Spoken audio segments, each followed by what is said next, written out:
Ok, à tous bien-aimés frères et sœurs, l'Algérie n'a pas fini avec ses interventions dans les affaires intérieures du Mali. L'Algérie n'a pas dit à l'Ukraine et à la Russie que la solution est, elle n'est pas militaire, elle est à négocier. L'Algérie n'a pas dit à Israël qui est en train de massacrer ses frères arabes là, que non, arrête, sinon nous on va t'attaquer, parce que la solution elle est par la négociation. Ils viennent de neutraliser le grand chef du Hamas à Gaza. Qu'est-ce que l'Algérie a dit? Qu'est-ce que l'Algérie a fait? Mais pourquoi elle, ce qui l'intéresse, c'est le Mali. L'Algérie avait le droit de parler de la situation du Mali parce que c'était elle que l'ONU avait mandatée pour gérer justement la scission, la balkanisation du Mali à travers les accords d'Alger. Mais ces accords sont caducs. Et oui. Donc en fait, ce putain de bordel de merde de ministre des Affaires étrangères algérien n'a plus le droit de se mêler dans nos affaires. Dans les affaires du Mali, je veux dire. Ce n'est plus son problème. Non, ça ne lui regarde plus. Ce n'est plus son affaire à lui. Il n'a qu'à se mêler de ses fesses des Arabes. Les Arabes sont en train de se faire massacrer là, à Gaza là. La Palestine là, ce sont des Arabes. Le Liban là, ce sont des Arabes. Je crois que les Africains doivent comprendre une chose. Que, en fait, avec les Arabes, on ne peut pas être des amis. Non. Non, non. Les Arabes sont comme les autres, les Européens, qui nous ont pris en esclavage et en colonisation. Parce que l'esclavage a commencé par les Arabes. Ce n'est pas normal. Maintenant, je vais vous dire pourquoi l'Algérie, le ministre des Affaires étrangères intervient. Parce qu'il croit flatter les Français. Les Français, ce qu'ils veulent, c'est que l'armée algérienne entre directement en confrontation, dans la guerre avec l'armée malienne. C'est ça ce qu'ils veulent. Ce n'est pas des petites paroles de merde. Parce que ce ministre des Affaires étrangères, pourquoi maintenant, quand on a massacré, ils ont tué quelques soldats maliens et russes, qu'est-ce que l'Algérie a dit? L'Algérie n'a rien dit. Vous savez pourquoi? Parce que l'opération a été préparée en Algérie et les Algériens étaient d'accord. Les Algériens croyaient que pour l'Algérie, c'est que si les terroristes occupent le nord du Mali encore, eh bien, c'est l'Algérie qui va gérer le nord du Mali pour l'Occident. Comme Kagame est en train de faire pour la RDC. C'est-à-dire que si Kagame réussit à prendre l'Est de la RDC, c'est Kagame qui va gérer la RDC, l'Est de la RDC notamment, pour le compte des Occidentaux. Donc il aura un gros morceau à prendre là. Parce que ce sont ces militaires qui vont patrouiller dans les villes, les villages, ainsi de suite. Et puis bon, les Occidentaux viennent prendre seulement des matières premières. Lui, il est payé pour les frais de douane, de transport, ainsi de suite. Voilà ce qui est en train de se passer. L'Algérie, c'est pareil. L'Algérie a perdu le pétrole du Mali.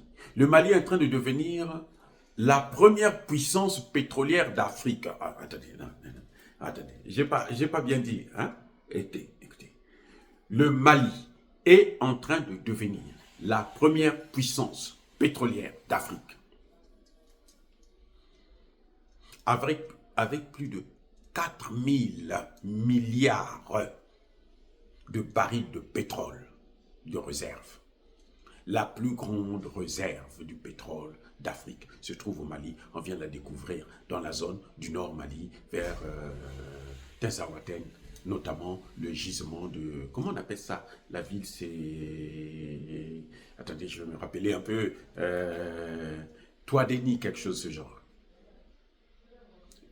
Voilà. Théodanie, quelque chose de ce genre. Voilà.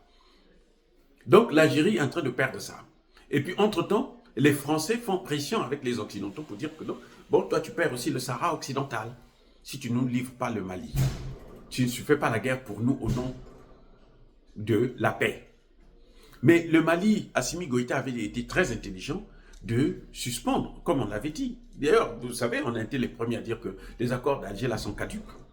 Dès qu'on a pris Kidal, accord d'Alger c'est fini. Il faut maintenant terminer l'affaire par la force. Et c'est ce qu'on est en train de faire. Et ça marche très bien. Parce que au moment où nous parlons là, les fameux terroristes qu'ils ont amenés, venus de l'Ukraine et autres là, ils sont dans la débandade pour les rescapés. Parce que la plupart ont été neutralisés. Ils sont dans la débandade. Donc l'Algérie veut maintenant nous faire croire qu'elle connaît ce que c'est que la paix. Mais comment l'Algérie a eu la paix vis-à-vis de la France? Ah ouais, elle avait négocié avec la France. Les accords d'Évian là, c'est ça. Mais c'est parce qu'elle avait utilisé la force d'abord. Si elle ne s'était pas opposée, elle n'allait jamais obtenir ça. Les accords d'Évian, c'est une capitulation de De Gaulle. Parce que De Gaulle cherchait une porte de sortie, c'est pour ça qu'il est passé par là. Une guerre se termine toujours par la négociation, mais pas à n'importe quel prix. Il faut d'abord, l'Algérie, le Mali ne négociera pas avec des terroristes, avec des étrangers. Des Algériens, des Libanais, des Tunisiens, des Ivoiriens, des Béninois, des Mauritaniens, des Ukrainiens, des Otaniens. Quoi que, c'est quoi, c'est ça? Attendez, le Mali est devenu un gâteau pour les Algériens qu'ils doivent diviser et se partager entre eux là-bas? Non, c'est fini. Ça n'existera plus, monsieur Tebboune est ta clique de merde, de ministre des Affaires étrangères et de gouvernement.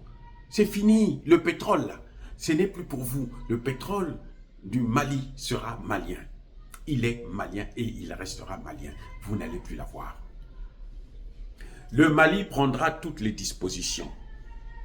Et le Mali doit se préparer à une guerre contre l'Algérie. Parce que l'Algérie est en train de chercher des moyens pour s'ingérer, pour faire la guerre contre le Mali. Alors, elle aura cette guerre. Je dis bien, elle aura cette guerre. Et c'est là qu'on verra l'attitude du peuple algérien. Parce qu'on ne dit pas toujours la vérité à son peuple. Lorsqu'on est escroc, on est bandit, on est criminel, comme ce gouvernement de bandits. Non, l'Algérie est décevante. C'est une déception totale. Mais moi, je ne suis pas déçu. Moi, je suis déçu pour les autres qui ont toujours cru que l'Algérie, qu'un pays arabe pourrait être un ami. Non, avec l'arabe, il n'y a pas d'amitié. C'est la seule chose que je retiens de bon du président Houphouët-Boigny. Que ces gens-là, quand vous signez un accord avec eux, c'est valable au moment de la signature. Après, ils tournent le dos. Que ce soit les Marocains, que ce soit les Algériens, que ce soit les Libanais, tout cela, c'est le tabac de la même pipe. Il faut commencer maintenant par les chasser dans nos pays. Il faut s'éloigner d'eux, parce qu'ils nous apportent que la misère. Ils complotent avec ceux qui nous ont pris en esclavage, nous ont colonisés, pour continuer à pérenniser cette colonisation. Et nous ne tolérerons plus ça.